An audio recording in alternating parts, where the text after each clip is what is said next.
How the wealthy use money to get 24% more lifetime. Average lifespan in United States is around 79 years. Considering that we sleep on average 8 hours a day, we are awake for roughly 460,000 hours in our whole life. From those 460,000 hours, the average American uses 90,000 hours to work for money, and 370,000 hours for own use, like spending time with family, friends, traveling, hobbies, etc. So, how is it possible to get these extra 90,000 hours of your lifetime for your own use? Vast majority of us are getting paid for the time-consuming work we do every week. We get paid in exchange of our time. This is called active income. 40 hours per week, 48 weeks per year, and about 47 years per life. We work to make a living, support our family, and from time to time have some fun.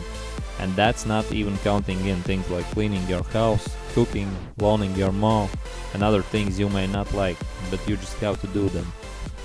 The other type of income is passive income, and in order to get these extra 90,000 hours, wealthy people invest money into assets, which bring them certain amount of income every month, like stocks, bonds, real estate, businesses, and commodities. This kind of income is called passive income because you don't use your time in order to acquire them, you use money instead. The good news is that anyone who has some savings or is able to save a part of his income every month can start acquiring assets, and that accounts for more than 99% of us. But what do we do instead?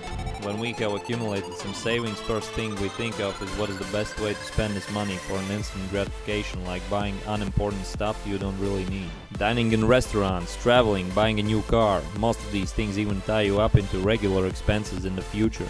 For example, a more expensive car will have a greater decrease in value, higher service costs, higher monthly payment, higher insurance costs. This kind of property is called a liability and is what makes you poorer. And after all these spendings, financially you go back to the same place you started with nothing added to your net worth. So every time you have acquired some savings, you have the option to buy either liabilities, which is getting an instant gratification, or to buy assets, which is basically buying yourself more time in your life and a richer future.